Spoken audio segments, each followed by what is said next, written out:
नमस्कार रावित भाव मध्ये आपल्या सर्वांचं स्वागत आहे. आपण आलो आहोत बीकेसीला ना. आता आपण चालू आहे घाटकोपरला. आपण आता पाठचा कॅमेरा चालू करणार आहे.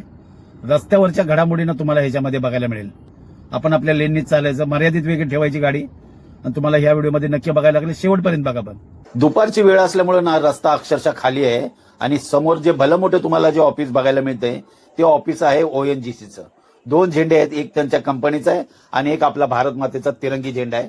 आणि पुढे जर गेलं ना तर काही वेळातच तुम्हाला एवराड नगरचा ब्रिज मिळेल. या एवराड नगरच्या ब्रिजवर 3 चाकी 2 चाकी वाहनांना प्रवेश नाकारण्यात आलेला आहे आणि सकाळ संध्याकाळ या ब्रिजवर डाऊन लाईन अप ला एक एक्स्ट्रा लाईन दिलेली असते, कारण वाहतुकीची समस्या होऊ नये म्हणून. आणि आता दुपारची वेळ आहे तर काही ठिकाणी पाऊस आहे तर काही ठिकाणी अक्षरशः ऊन आहे.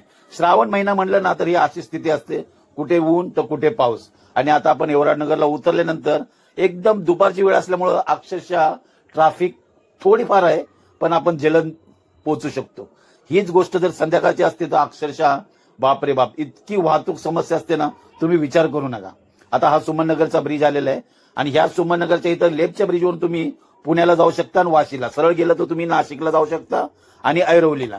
तर हा कुर्ल्याचा ब्रिज आहे. बघू शकता इथं किती पाऊस चालू आहे, आपला वायपर चालू आहे.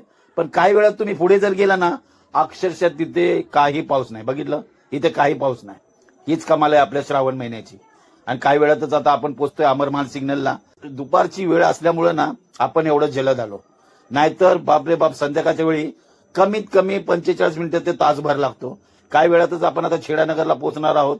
छेडानगरवरून आपण लेफ्ट मारलं ना की अक्षरशः आपण लवकर घाटकोपरला पोहोचतो. हा शॉर्टकट आहे. दुपारच्या वेळेला आलो तर मी सरळ जातो अमरमालला लेफ्ट न मारता. तर आपण पोहोचतोय आता छेडानगरला. भेटू आपण पुढच्या व्हिडिओला. कसा वाटला नक्की कमेंटमध्ये सांगा.